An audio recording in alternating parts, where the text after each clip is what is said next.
Good evening, Rotorua tonight on City News. Next year's Ragamuffin Festival could be in jeopardy as the council considers releasing the promoter from their current contract.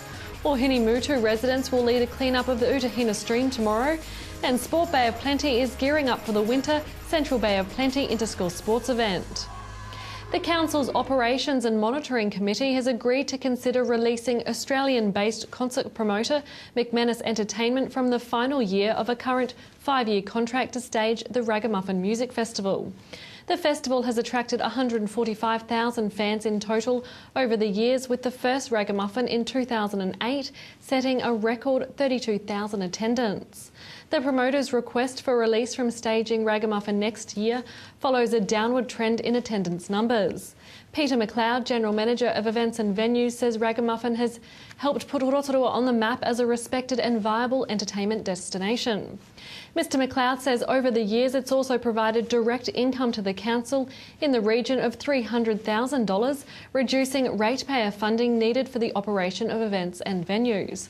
The festival has attracted on average of nearly 21,000 each year. Local MP Todd McLeay says that the growth of Rotorua's forestry industry means a much stronger focus needs to be placed on the safety of forest workers. His comments were made at the Independent Forestry Safety Review conference held here yesterday. The Forestry Safety Review panel called the conference here to seek opinion on safety from forestry industry stakeholders. Mr McLeay told City News that the safety of forestry workers was an integral component of one of Rotorua's biggest sectors. Well, there's two things going on. The first is around safety in the forestry sector, and later this week there will be the start of what is public consultation throughout New Zealand. So the sector themselves have joined with others to decide to look at forestry safety, what more needs to be done to make sure this industry is as safe as it can be, and there will be public hearings in Rotorua. I've just been given permission to travel back from Wellington to speak at the opening of it. It's something that's very important to me and of importance to the wider Rotorua area. So that's what's happening there now. The other thing that's really interesting is the strength of forestry in and around Rotorua and the Bay of Plenty. So statistics out at the end of last week are encouraging. So employment levels are up, increased 4.1% on a year ago. Unemployment was down about 2.3%. So that's more jobs and fewer people unemployed. And predominantly, this is on the back of a very strong forestry sector. Early evidence that it may be going through some of the strongest periods of growth over the last 20 years. Ironically, David Cunliffe comes to Rotorua and says forestry is in doom and gloom and that Labor will fix it. Actually, this industry has been growing over the last 3 or 4 years. There are many more people employed in forestry now today than there were 5 or 6 years ago in processing and directly in forestry. But where the rubber really hits the road is those involved in transportation and those involved in engineering are very, very busy. So our local economy is growing, unemployment is falling, jobs are going up, and forestry is at the heart of this. I actually think that this is something that is really good news for Rotorua. I've worked closely with the sector over the last 3 or 4 years and remain committed in the long haul to making sure that forestry is vibrant and offering opportunities to Rotorua people. Mutu residents will lead a clean-up of the Utahina stream tomorrow as part of a series of community workshops and clean-up days organised in collaboration with Rotorua Youth Environment Forum and Sustainable Coastlines. The Love Your Water workshops and environmental activities have been held around Rotorua this week, with tomorrow's focus on Mutu. The aim of the workshops is to encourage locals to work together to look after Rotorua waterways, to create healthy environments for native flora and fauna, and to build stronger, healthier communities. Keep Rotorua Beautiful and Rotorua primary students will be among those helping out at Mutu tomorrow. Members of the public are welcome to attend. Plantings is between 10 a.m. and 2 p.m. In sport tonight, Sport Bay of Plenty is gearing up for the winter Central Bay of Plenty Interschool Sports event. Coordinator Araki Tibble says the events offer great sporting opportunities for local school children. We have about 1,400 kids involved in that, and that's netball, mini-ball, rugby, football and hockey. So held at 5 different locations around Rotorua, and that's probably the biggest event of the year. So all of the schools that are involved in that are building towards that pretty much as soon as they get cross-country out of the way. Nice. So there'll be some very fit participants. I'd say so, yep. We sort of pride ourselves on providing as many opportunities for our local tamariki as possible, and Yeah, I think with the size of the calendar that we have now, we're providing plenty of opportunities for our kids. To your weather update now. Tonight will be fine with fresh southwesterlies and an overnight low of 4. Tomorrow, Friday, fine with morning and evening cloud, easing southwesterlies, a high of 12 and a low of 2. And the outlook for Saturday, cloud increasing with brief late rain, northwesterlies, a high of 13 and a low of 7. In the marine forecast for Lake Rotorua for Friday, southwest 10 knots easing to variable 5 knots by the evening with waves less than half a metre, and it looks to be fine. Remember, to watch City News again, visit our website tvrotorua.co.nz, or you can see updates on our TV Rotorua Facebook page. Still to come in tonight's program, we're at the Cobb & Co to talk with General Manager Chris Churchwood, and we visit with students at Waiariki and meet tutor Cherie Sayer.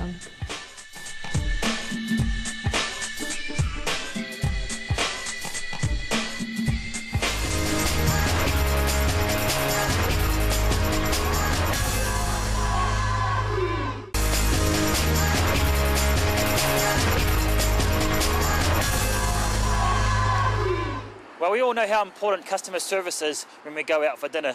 Now, Cobb & Co here down on Fenton Street, they've only been open 10.5 weeks, and they're making waves, good waves that is, within the hospitality industry. Now, I'm catching up with Chris Churchwood, who is the manager here, and he's going to explain more.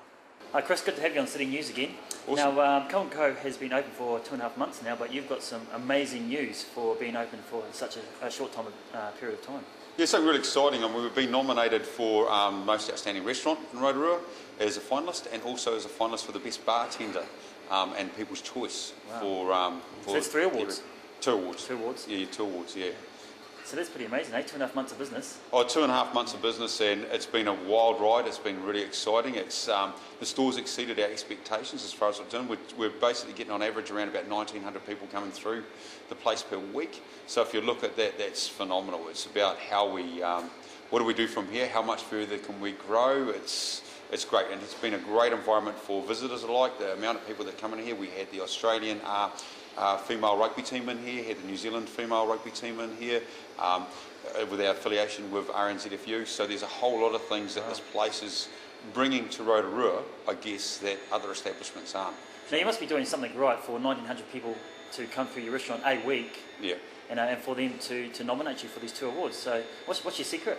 I think a lot of it comes down to the brand. People know who we are. They're coming back re-experiencing us, seeing if we're doing our job right. And for the best part of it, I believe we are, and hence the being nominated for these awards. And I'd love to see how we go and actually go through and win them. Yeah, key. Now you're actually probably a little bit different to the other competitors in the awards as well, because you're more of a family restaurant, as opposed to the guys probably more at the higher end.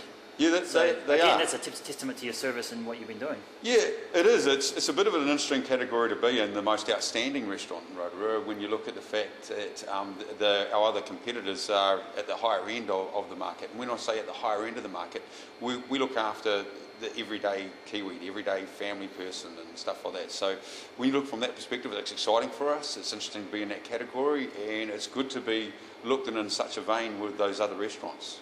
And the barman obviously must have some skills behind the bar. Oh yeah, Marla, our barman, he's a friendly Fijian. He's got all the personality in the world and sensational skills, and it's good to have somebody like that as an advocate for our business as well.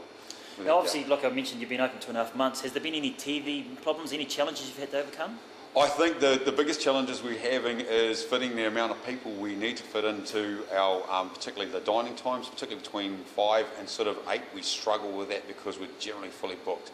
You'll find that in all our seatings, everything's gone. So it's probably a disappointment with people not coming in and getting to sit when they want. That's probably been the only thing we've probably struggled with overall. But other than that, every time there's something we get some critiquing on, we work to how we're going to improve it, what we're going to do, what's the standard, let's move it up, and let's keep moving with what our people want. These hospitality awards, they've been around for a couple of years now. How important do you think they are to the industry? I think overall it's a good measurement stick of what's happening in the local community and the local industry, local hospital industry. I think everybody out there, and particularly goes out there, do a good job and do the best they can. And I don't think that anyone in this industry takes it lightly, because it's an exceptionally hard industry to be in. And I think that anybody that even gets nominated, or even people that don't, they all deserve their own accolades for what they're achieving and what they're doing in their own facilities, because I think it's just big machine, this machine, and the industry's hard, and it's good to watch us in amongst them all. But I think for locally, it's got to be good. Now, you mentioned off camera that you live in Tauranga. How often do you come over here to Rotorua and get your hands dirty, so to speak, with your staff here? Well, I'm here generally every Thursday, Friday and Saturday night, and have been for the last 2 months. That's becoming less and less, but generally I'll just rock on up here because I love the Rotorua store, and the people here that we get through are fantastic. It's nice to get mix and mingle. It's actually... I've got to say, it's probably one of my most favourite locations when we look at all the stores. It's just the people here are vibrant, and that my staff are friendly. It's a really good feel about the place. I love it. Do you think that's the key, having friendly staff?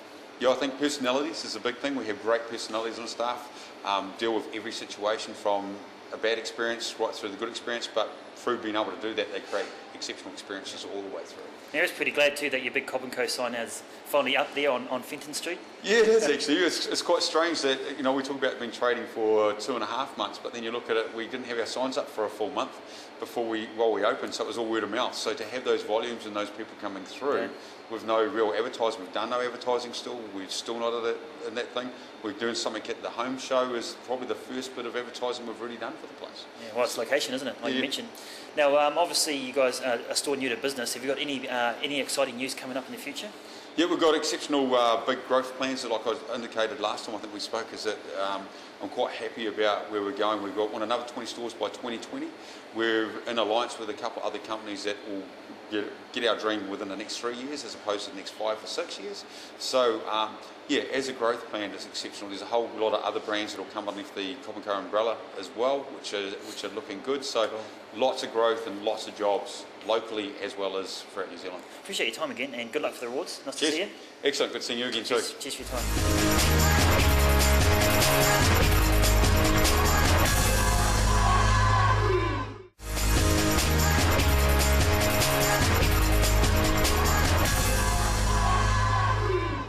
Well, art is a fantastic way for people to be able to express themselves, especially when it comes to things like social issues.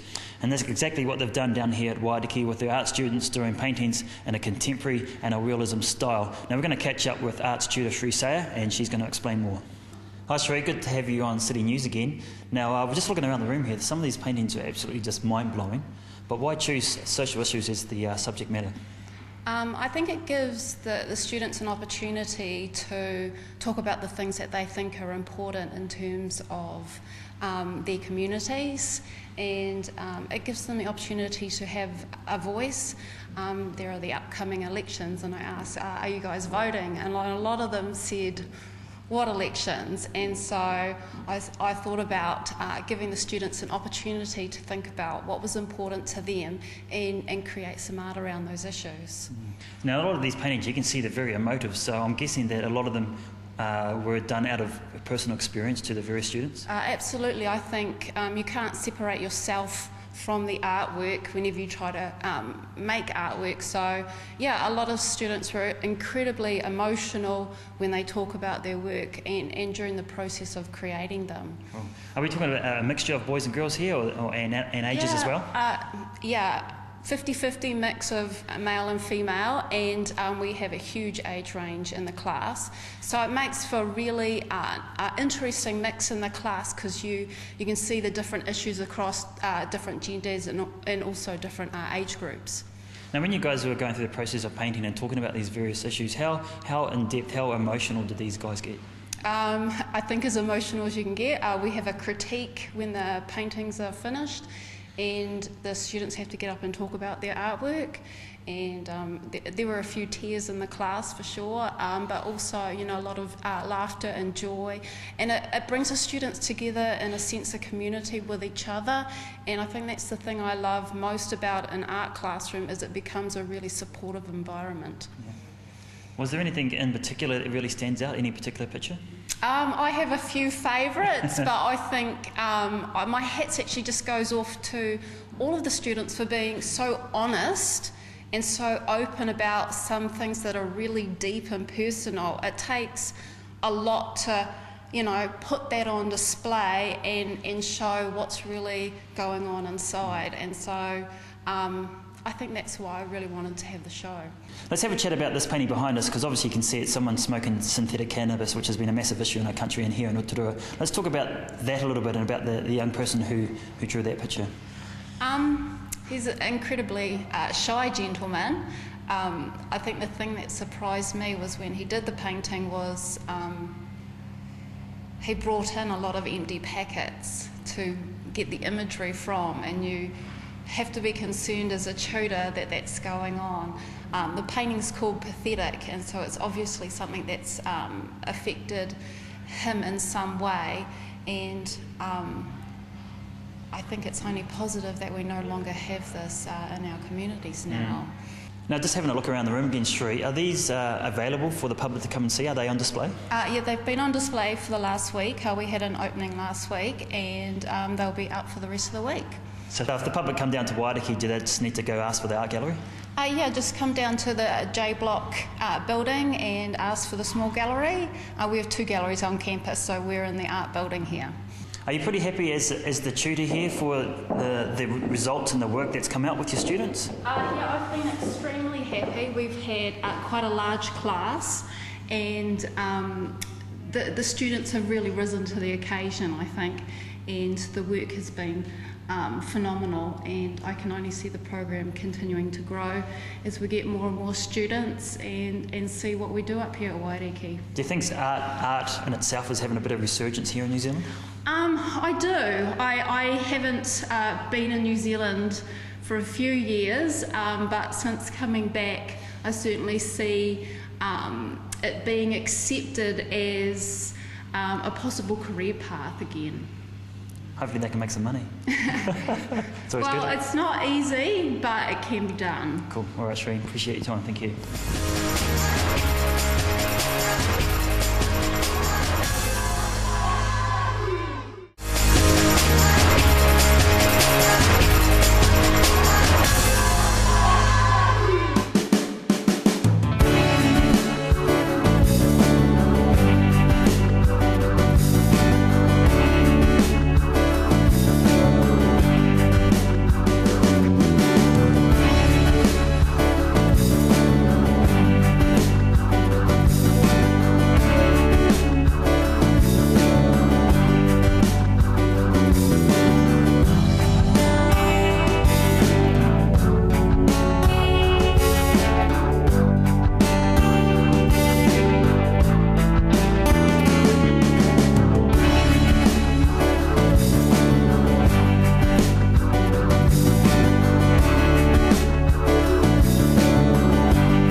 Hi Jackie, nice to have you with us today. Now your masterpiece is just behind us, very interesting. Share with us the reason why you came up with this particular piece and what it's all about. Okay, so I use the social issue of people with hidden agendas. I use the Mona Lisa because it's a well-known image to everybody, but we don't really know who she is. And I use the goat's head because it's kind of part of the Illuminati and the illusion of people not being who you think they are.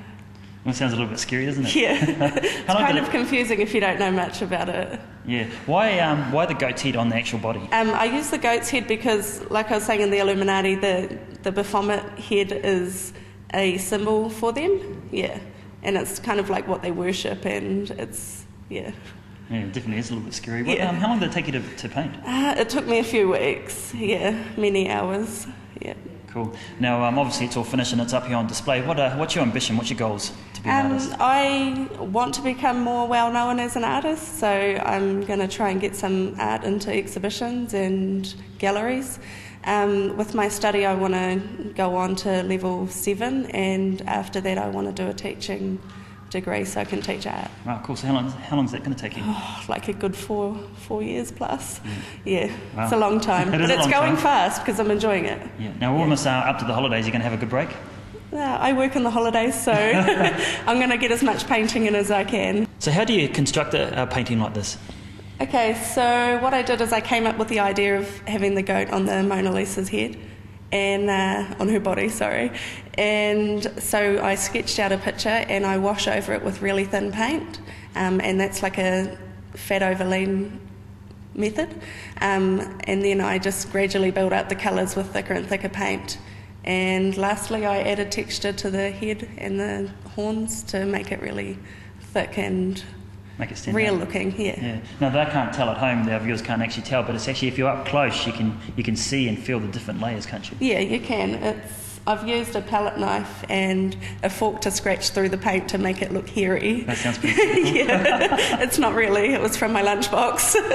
Hi Maria, good to have you with us today. Now, your picture is very intriguing and there's lots of detail to it. So what sort of social issue are you trying to explore here? Well, I was using the whole metaphor of the chainsaw to explain about divorce.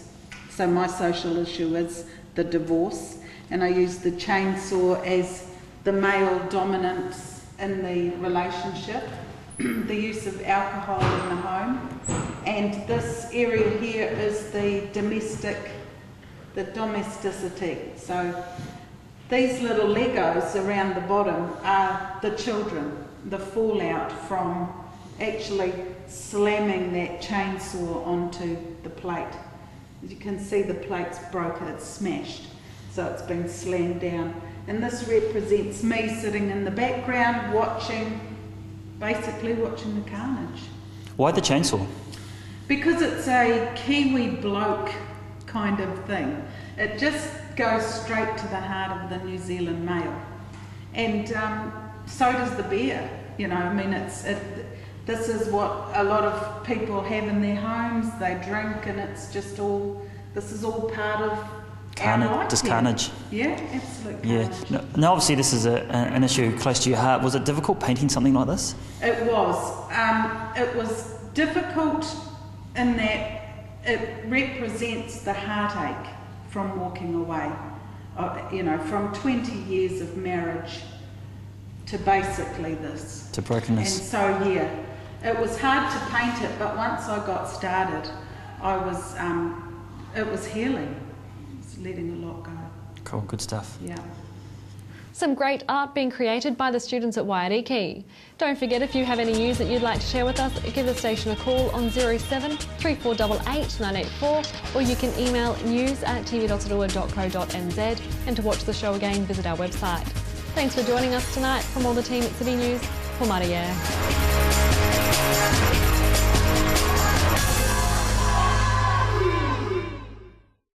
Supporting local content so you can see more of New Zealand on air.